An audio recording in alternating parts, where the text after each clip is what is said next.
How's it look? Beautiful. Fuck. What? Thanks for joining me today, everyone. I'm going to be cutting this toilet supply line down. This is the water, the fresh water that comes out of here and goes into the toilet tank and fills it up. I'm going to be cutting this, and then I'm going to be putting this quarter turn valve on it. This valve is a compression type fitting. So this goes over it, it goes in here, and then this tightens up. You compress it and it tightens up on there, and it's nice and watertight. The tools that you'll need for this are a couple pairs of monkey wrenches, channel locks, whatever you call them, because you'll need to turn this nut in a different direction than this. So you have to like hold this in place while you're turning this. So you need 2 pairs of those. Pipe cutter. I love this little guy. This thing's worth its weight in gold. It's perfect for someone who occasionally does plumbing jobs, but doesn't do it a whole lot. A towel or a bucket to catch the excess water when the stub out's cut.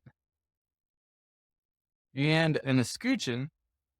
This will cover up a lot of that nasty cut drywall buildup stuff there that I had to do because this wall was uneven. So we put that on.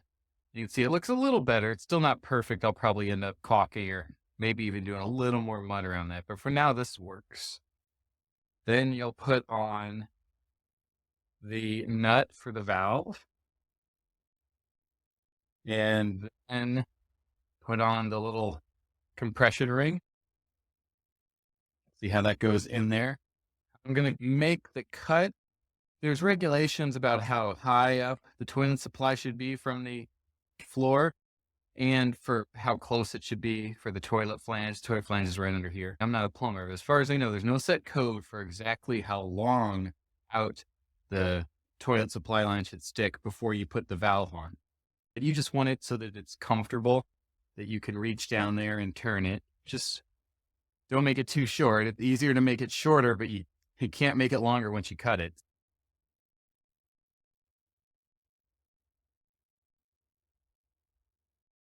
There we go. We'll do it right at 3 inches.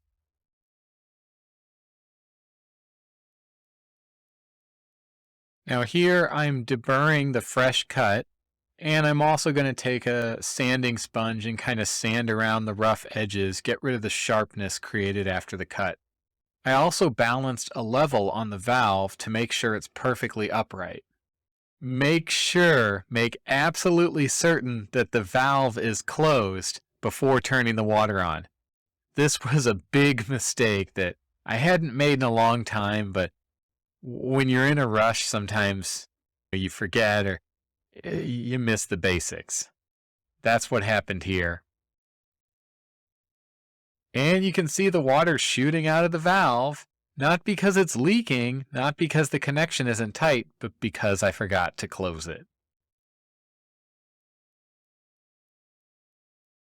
So once I cleaned up the water and I switched the towels, and then I made sure the valve was on tight, and it worked great. There were no leaks. I put the toilet bolts in the flange here and then measured off the back wall from the bolts to the back wall to make sure that each bolt is the same distance from the wall. This is an easy way to make sure that the toilet will be nice and squared to the wall and it'll look good. For this particular toilet, I flipped it and I seated the wax ring over the toilet itself and then placed it over the whole thing over the flange.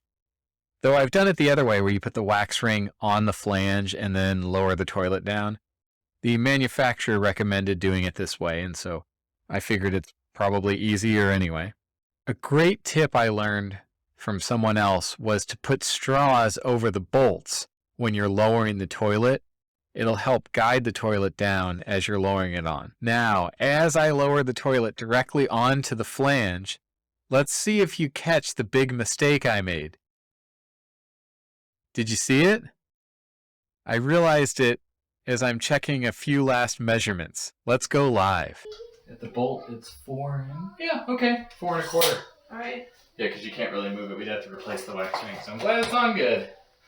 How's it look? Beautiful. Fuck. What? You I forgot to put the plug in the... You forgot to take the plug in? Out? Yes. Oh no. Yep. I had plugged off the toilet flange to prevent gases and gross things escaping or getting into there.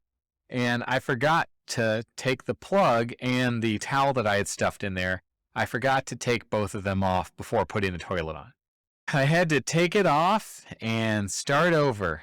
Bought another wax ring, which isn't really expensive, but it was really time consuming and annoying. Here's take 2. And this time everything went great. There were no mistakes. If you follow the manufacturer's directions and then don't over-tighten the plastic bolts, you'll pretty much be fine. Here I've hooked up the water supply and it's filling up the tank, and I give it a couple flushes, and then go down and check and make sure that there doesn't appear to be any leaking underneath it, and there isn't any leaking. I can look at it from the basement up, so I can check and make sure there isn't any leaking. And everything went great. Thanks for watching, everyone. Please like and subscribe.